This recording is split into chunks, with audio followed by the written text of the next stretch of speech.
నమస్తే మా చచ్చిపోయిన ముసలోడు బతుకున్నప్పుడు ఊకొక విషయం చెప్పేది మా కాలంతో పాటు మనం కూడా అప్డేట్ కావాలరా బిడ్డ అని. మా ముసలోడు చెప్పిన ముచ్చట నాకు ఇన్నేళ్ళకి అర్థమైంది మా. అదెట్లా అంటే మంచిగా ఆలోచిస్తే చిన్నప్పుడు ఇంట్లో తొక్కుతోడు తిని బయట బిర్యానీ తిన్నా అని ఎదురు కొట్టేది మా. ఇప్పుడు ఈ కాలంలో ఇంట్లో బిర్యానీ తిని కూడా బయట పచ్చళ్ళతో తిన్నా అని చెప్పుకుంటేనే వాల్యూ ఉన్నది మా.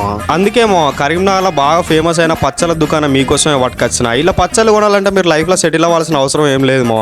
ఇక్కడ మటన్, చికెన్, కొర్రమేను, రొయ్యలు, పీతలు చెప్పుకుంటా పోతే 100కు పైగా రకాల పచ్చళ్ళు ఉంటాయట మామ. వెజ్, నాన్ వెజ్ కలిపి అన్ని కూడా భీమవరం స్టైలే మామ, పక్కా ఆంధ్ర. ఇక్కడ పచ్చళ్ళు ఒకటే కాదు మామ, ప్యూర్ బఫెలో గీ అండ్ రకరకాల వడియాలు కూడా అమ్ముతారు మామ. ఇవే కాకుండా వీళ్ళ దగ్గర పొడిలు కూడా చాలా రకాలు ఉన్నాయి మామ. కంది పొడి, ఇడ్లీ కారం పొడి, కొత్తిమీర పొడి ఇట్లా చెప్పుకుంటా పోతే బాగానే ఉన్నాయి మామ వీళ్ళ దగ్గర ఐటమ్స్ అయితే. ఒకవేళ నువ్వు వీళ్ళ దగ్గర పచ్చళ్ళు కొని బయట దేశం పంపించాలనుకుంటే బందోబస్తు ప్యాకింగ్ కూడా చేసి ఇస్తారు మామ వీళ్ళే. వీళ్ళ లొకేషన్ వచ్చేసి కరీంనగర్ టవర్ సర్కిల్ దగ్గర ఉన్న పోస్ట్ ఆఫీస్ ఎదురుగా గల్లీలో ఉంటది మామ, రైట్ సైడ్ లా. నువ్వైతే ఫాలోను, సబ్స్క్రైబ్ మింగు మా. సచ్చిన మా తాతని కడుపులో ఉడతాడు.